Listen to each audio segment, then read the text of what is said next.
राजस्थान, ये नाम सुनते ही दिमाग में क्या आता है? शायद बड़े बड़े किले, आलीशान महल और दूर तक फैला हुआ रेगिस्तान, है ना? लेकिन आज हम इन शानदार इमारतों से भी आगे जाएंगे। आज हम जानेंगे उन लोगों की कहानी जिन्होंने असल में राजस्थान को बनाया है, इसके इतिहास और इसकी विरासत के सच्चे निर्माता। और देखिए, ये सिर्फ कोई कहावत नहीं है, ये राजस्थान की असली पहचान है। ये वो धरती है जहां हमेशा से ऐसे लोग पैदा हुए हैं जिन्होंने अपने साहस से, अपनी कला से और अपनी दूर की सोच से इतिहास का रुख ही मोड़ दिया। तो चलिए कहानी शुरू करते हैं हमारे पहले आर्किटेक्ट से, यानी वो शासक और योद्धा जिन्होंने ना सिर्फ लड़ाइयां जीती बल्कि इस पूरे क्षेत्र की राजनीतिक और भौतिक नींव भी रखी। लेकिन सवाल ये उठता है कि आखिर राजस्थान की ये नींव रखी किसने? देखिए, इसका जवाब किसी एक इंसान में नहीं है, बल्कि उन कई महान शासकों में छिपा है जिन्होंने अपनी दूरदर्शिता से इस भूमि को एक आकार दिया। इसकी एक सबसे बड़ी मिसाल है महाराणा प्रताप। जैसा कि हम देख सकते हैं, ये मुकाबला सिर्फ दो सेनाओं का नहीं था। एक तरफ थी मेवाड़ की आज़ादी और संप्रभुता की जिद, तो दूसरी तरफ थी अकबर की विशाल मुगल सल्तनत। हल्दी घाटी का युद्ध सिर्फ एक लड़ाई नहीं, बल्कि ये स्वाभिमान की और कभी हार न मानने वाले जज्बे की एक अमर कहानी है। लेकिन राजस्थान के निर्माता सिर्फ योद्धा नहीं थे, तलवार चलाने के साथ साथ वे कमाल के निर्माता भी थे। राव जोधा और महाराणा कुंभा, ये दो ऐसे ही नाम हैं जिन्हें उनकी तलवार के साथ साथ उनकी बनाई इमारतों के लिए भी याद किया जाता है। और उनकी विरासत आज भी हमारे सामने है। एक तरफ राव जोधा, जिन्होंने जोधपुर जैसा पूरा शहर बसाया और मेहरानगढ़ का वो शानदार किला बनवाया, तो दूसरी तरफ महाराणा कुंभा, जिन्हें मेवाड़ी वास्तुकला का जनक माना जाता है, जिन्होंने विजय स्तंभ बनाकर इतिहास रच दिया। ये सिर्फ पत्थर की इमारतें नहीं हैं, ये इतिहास के वो पन्ने हैं जिन्हें हम आज भी देख सकते हैं और महसूस कर सकते हैं। अब शासकों से आगे बढ़कर बात करते हैं उन लोगों की जिन्होंने एक नए समाज की, एक आज़ाद सोच की नींव रखी।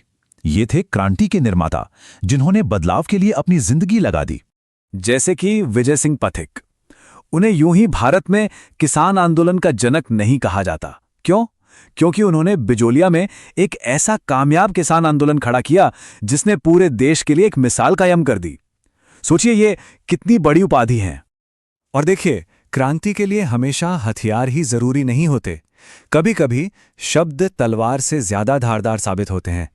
केसरी सिंह बारहट ने यही साबित किया। उनकी कविता चेतावनी रात चूंगट्या, इसमें इतनी ताकत थी कि इसने मेवाड़ के महाराणा को दिल्ली दरबार में जाने से रोक दिया। ये दिखाता है कि कलम की ताकत क्या हो सकती है। और ये लड़ाई किसी एक ने नहीं लड़ी। कई ऐसे स्तंभ थे जिन्होंने आज़ादी की इस लड़ाई को मजबूती दी। अर्जुन लाल सेठी, जो जयपुर के अपने स्कूल में क्रांतिकारियों की एक पूरी की पूरी पीढ़ी तैयार कर रहे थे। माणिक्य लाल वर्मा, जिनका लिखा गीत पंछड़ा लोगों के दिलों में जोश भरने वाला एक तरह का राष्ट्रगान बन गया था। और जयनारायण व्यास, जिन्हें उनके बेखौफ अंदाज के लिए शेर राजस्थान का खिताब मिला। रास्ते भले ही अलग थे, पर मंजिल सबकी एक ही थी, आज़ादी। चलिए अब उन निर्माताओं की ओर बढ़ते हैं जिन्होंने एक ज्यादा न्यायपूर्ण और बराबर का समाज बनाने की कोशिश की। ये वो लोग हैं जिन्होंने सामाजिक नियमों को चुनौती दी और आम इंसान के हक के लिए लड़े। काली बाई की कहानी को ही ले लीजिए। जरा सोचिए, एक छोटी सी भील लड़की जिसने अपने टीचर को बचाने के लिए, शिक्षा के हक के लिए अपनी जान दे दी। रास्तापाल का यह हादसा एक ऐसा बलिदान है जो आज भी हमें प्रेरणा देता है। जरा इस नंबर को देखिए, 10,000। ये कोई छोटा मोटा आंकड़ा नहीं है। ये उन महिलाओं की संख्या है जो किशोरी देवी की एक आवाज पर कटराथल में इकट्ठा हो गईं, अपने ऊपर हो रहे अत्याचारों के खिलाफ आवाज उठाने के लिए।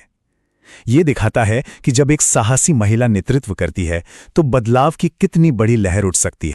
और ये जो विरासत है ना, ये सिर्फ इतिहास की बात नहीं है, आज के दौर में भी ये जिंदा है। अरुणा रॉय, उन्होंने राजस्थान में जो आंदोलन शुरू किया था, उसी की वजह से आज पूरे देश को सूचना का अधिकार यानी RTI कानून मिला है।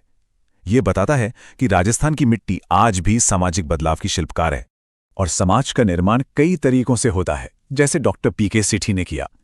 उन्होंने जयपुर फुट का आविष्कार किया, एक ऐसा सस्ता प्रोस्थेटिक पैर जिसने दुनिया भर के लाखों लोगों को दोबारा चलने का, एक नई जिंदगी का तोहफा दिया। ये इनोवेशन और इंसानियत की एक शानदार मिसाल है। अब आते हैं उन निर्माताओं पर जिन्होंने राजस्थान की रूह को, उसकी आत्मा को बनाया, यानी इसकी अनूठी संस्कृति, इसका संगीत और इसका साहित्य। ये हैं संस्कृति के निर्माता। ये जो नाम है ना, ये राजस्थान की संस्कृति की धड़कन है। कन्हैयालाल सेठिया, जिनकी कविता धरती धुरारी तो इस धरती की पहचान ही बन गई। विजयदान देथा, जिन्होंने बातारी फुलवारी में लोक कथाओं को अमर कर दिया। अल्लाह जिलाई बाई, जिनकी आवाज ने केसरिया बालम को दुनिया के कोने कोने तक पहुंचा दिया।